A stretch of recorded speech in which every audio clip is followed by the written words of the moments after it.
Иногда человеку кажется, что он меняет жизнь, но на самом деле он просто переставляет мебель внутри старого внутреннего дома.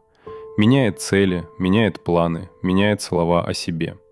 Пытается стать более собранным, более спокойным, более сильным.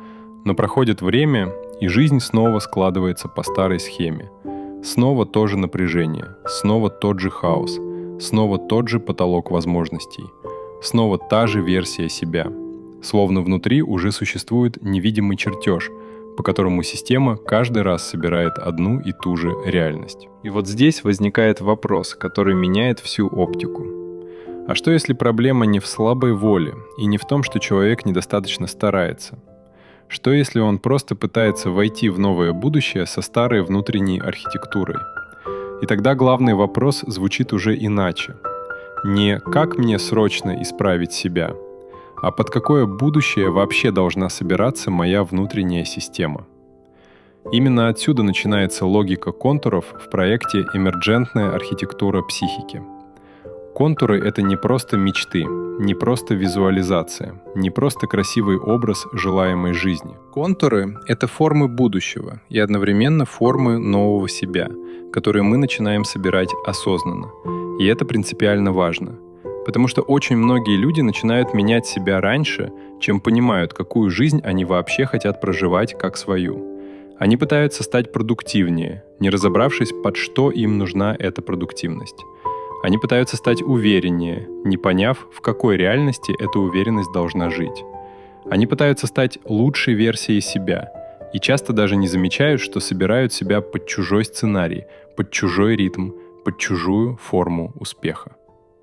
Именно поэтому в нашей логике все начинается не с самокоррекции и даже не с проблемы. Все начинается с контура будущего. Сначала мы смотрим, какое будущее действительно живое, какое будущее подходит человеку и в каком будущем он может как минимум чувствовать себя комфортно, а в более глубоком варианте — счастливо и на своем месте. Вот это и есть принцип экологичности. Мы проверяем будущее не на внешнюю эффектность, не на одобрение со стороны, не на социальную правильность. Мы проверяем его на другой критерий. Можно ли в этом будущем по-настоящему жить? Можно ли в нем быть собой? Можно ли в нем дышать свободнее? Можно ли в нем чувствовать внутреннее согласование? Или эта жизнь будет требовать постоянного насилия над собой? Потому что не всякое красивое будущее твое. Иногда образ будущего выглядит правильно, но тело уже заранее сжимается. Иногда цель кажется достойной, но внутри нет ощущения своего места. Иногда человек тянется к жизни, которая обещает статус, безопасность или признание, но сама архитектура этого будущего требует от него постоянного внутреннего разрыва. И если этого не увидеть заранее, человек начинает собирать себя под жизнь, в которой внешне все может выглядеть успешно, а внутренне он будет все дальше отходить от себя. Поэтому в логике контуров мы сначала создаем образ будущего, а уже потом задаем следующий вопрос. Каким должен стать новый контур себя, чтобы в этом будущем было действительно хорошо жить? Вот здесь заканчивается фантазия и начинается точная работа. Потому что контур будущего не состоит из одной цели. Жизнь вообще не собирается из одной точки. Нельзя по-настоящему построить новое будущее, если менять только один фрагмент, а все остальное продолжает удерживать старую конфигурацию. Именно поэтому мы рассматриваем контуры как формы, состоящие из 7 базовых сфер жизни. Это здоровье и состояние тела. Это финансы и ресурсы. Это отношения и близость. Это дело, реализация, деятельность. Это пространство жизни и быт. Это внутреннее состояние, устойчивость, чувство опоры. И это смыслы, направления, ощущение своего места. Почему это важно? Потому что человек может хотеть большего дохода, но жить в режиме истощения. Может стремиться к близости, но внутри оставаться в контуре недоверия и внутреннего сжатия. Может хотеть реализации, но иметь такую внутреннюю сборку, которая каждый раз разваливает фокус, ритм, выдержку и право занимать свое место. То есть проблема очень часто не в том, что человек мало хочет. Проблема в том, что его нынешняя внутренняя архитектура снова и снова собирает старую версию жизни. И вот здесь нам помогает эмерджентный принцип.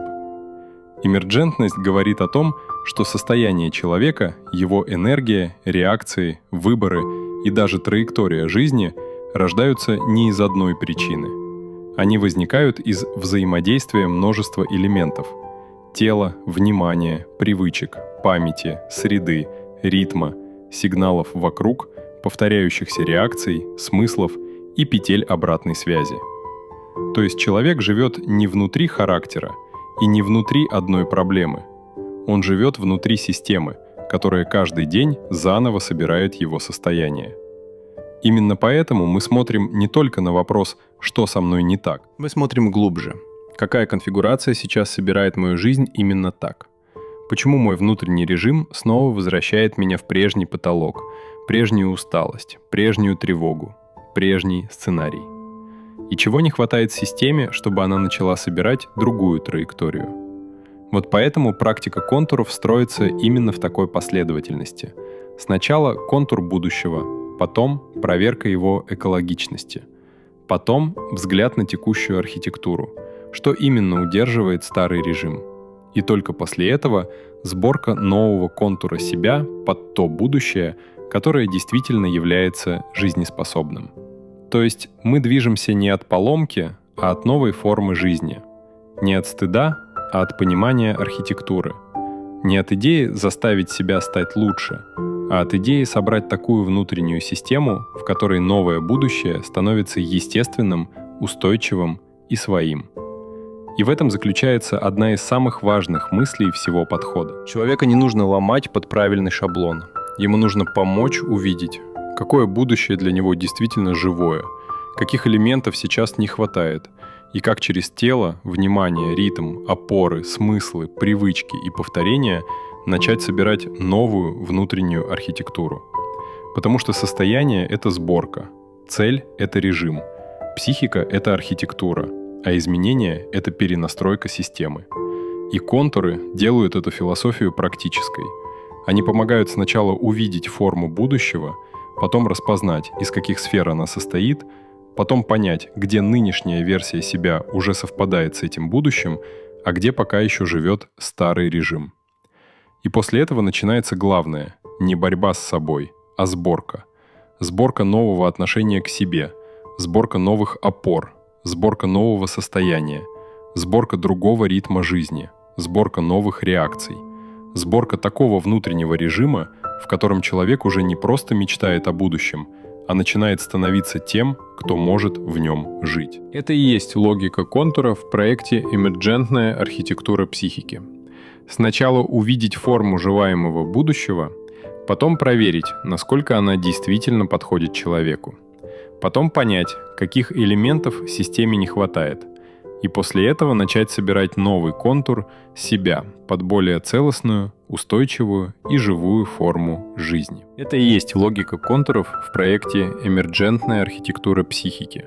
Сначала увидеть форму желаемого будущего, потом проверить, насколько она действительно подходит человеку, потом понять, каких элементов в системе не хватает, и после этого начать собирать новый контур себя под более целостную, устойчивую и живую форму жизни.